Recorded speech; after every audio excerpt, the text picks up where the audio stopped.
조갑제 TV 시청자 여러분 안녕하십니까? 2022년 3월 28일 오후 6시입니다.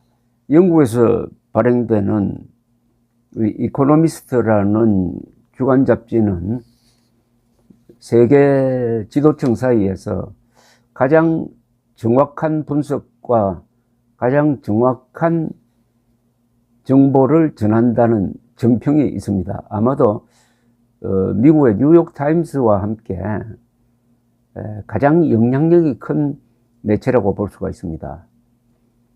이 이코노미스트는 작년 11월에 이미 윤석열 후보가 당선될 것이라고 예언을 했습니다. 그렇게 그 영감에다가 아주 막 못을 박아버렸습니다. 이건 대단히 위험한데, 때문에 결과적으로 0.73%포인트였는데 2012년에도 박근혜 후보가 당선될 것이라고 예언을 했습니다. 그것도 아슬아슬하게 적중했죠. 그런데 최신호에서 이 잡지는 이 윤석열 당선인을 상당히 비판적으로 다루는 글을 올렸습니다. 제목이 이렇습니다. 한국 대통령 당선인이 인기 없는 개인적 사업으로 임무를 시작했다는 그런 제목입니다. South Korea's president-elect starts with an unpopular personal project. 집무실을 용산의 국방부로 이전하는 것을 이 잡지는 퍼스널 프로젝트라고 했습니다. 이게 의미가 있다고 봅니다. 집무실 이전이니까 이게 공적인 것하고는 좀 다르지 않느냐 하는 점에서 개인 사업 또는 개인적 프로젝트라는 용어를 썼습니다. 퍼스널 프로젝트. 이 잡지는 대통령을 그곳에 위치하게 하면은 미사일 한 방으로 군사 지도부, 정치 지도부가 같이 무력화될 위험이 있다라고 했습니다. 좀 섬찟한 거죠. 그러니까 국방부, 합참 대통령이 같은 구역에 몰려 있으면은 미사일 한 방으로 동시 무력화가 된다. 세계 어느 나라도 그렇게 하는 데는 없다라고 저도 여러 번 주장한 바가 있습니다. 이 잡지는 또 선거운동 기간에 코로나 피해 대책에 전력을 다하겠다고 하더니 그 소중한 정치적 자산을 개인적 사업을 강행하는 데 허비하는 결정을 내렸다고 비판을 했습니다.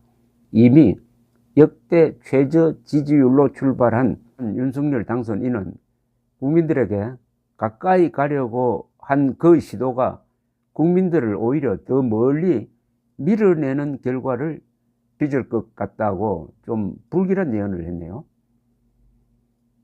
강원택 서울대 정치외교학부 교수는 오늘 조선일보 칼럼에서 제목을 이렇게 달았습니다. 내가 결정했으니 그대로 가자식으로는 안 된다.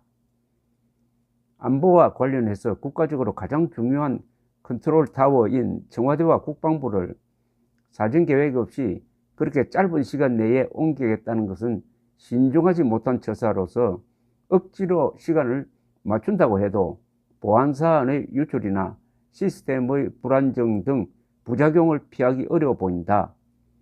취임식 날 곧바로 청와대를 국민에게 개방하겠다는 것도 방빼야 할 기존 거주자의 형편을 고려하지 않은 다소 무례한 생각 같다.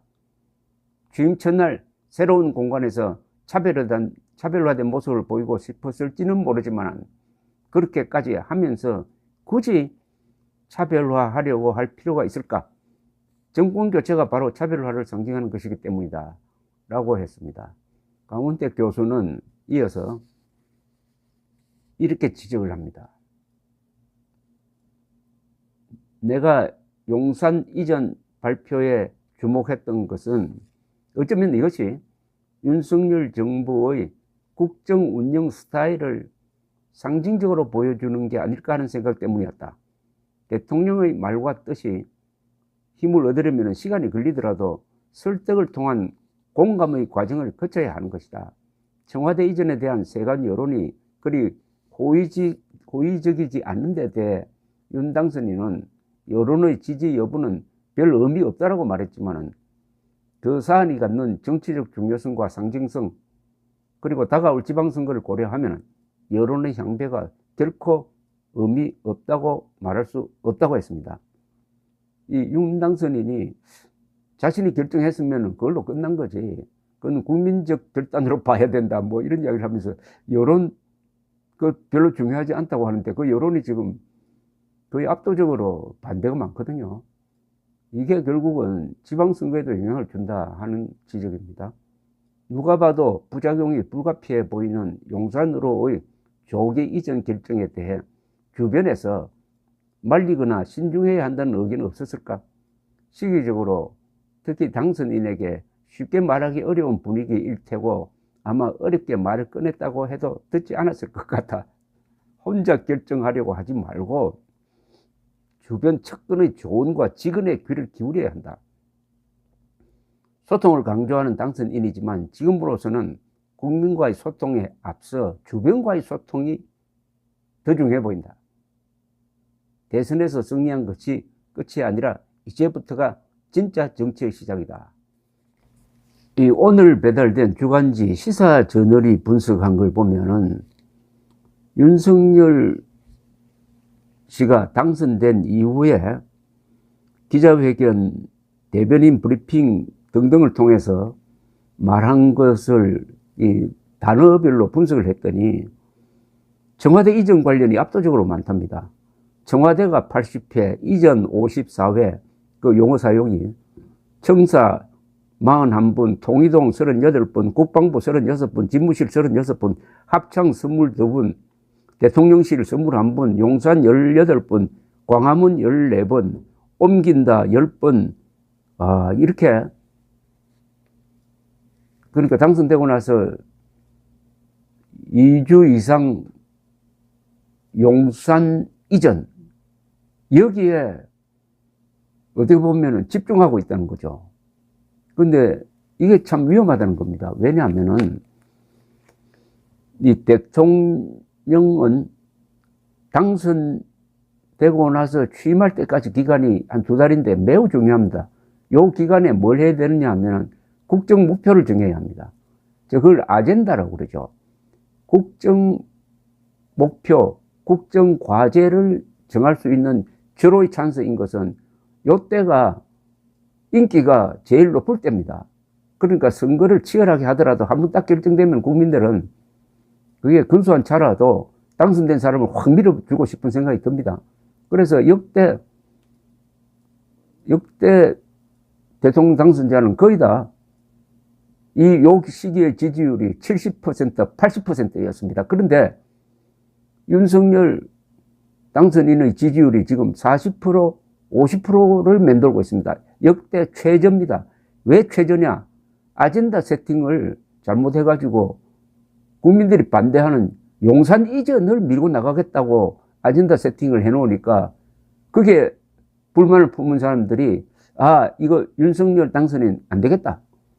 이런 식으로 가면은 실패할지 모르겠다 하는 비관적 생각이 벌써 퍼져 있다는 겁니다.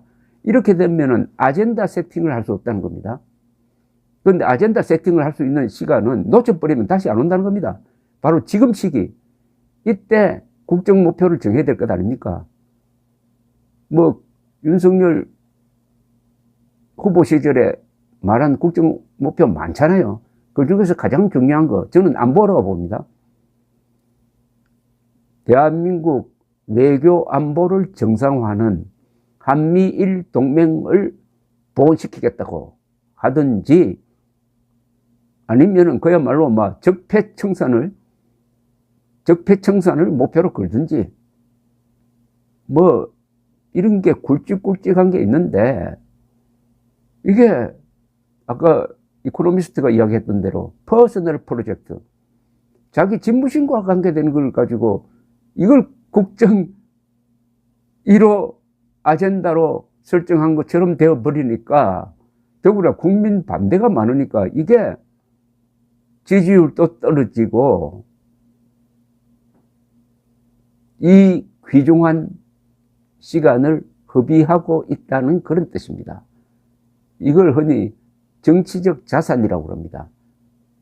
정치적 자산은 눈에 안 보이지만은 그게 결국 국민적 인기입니다.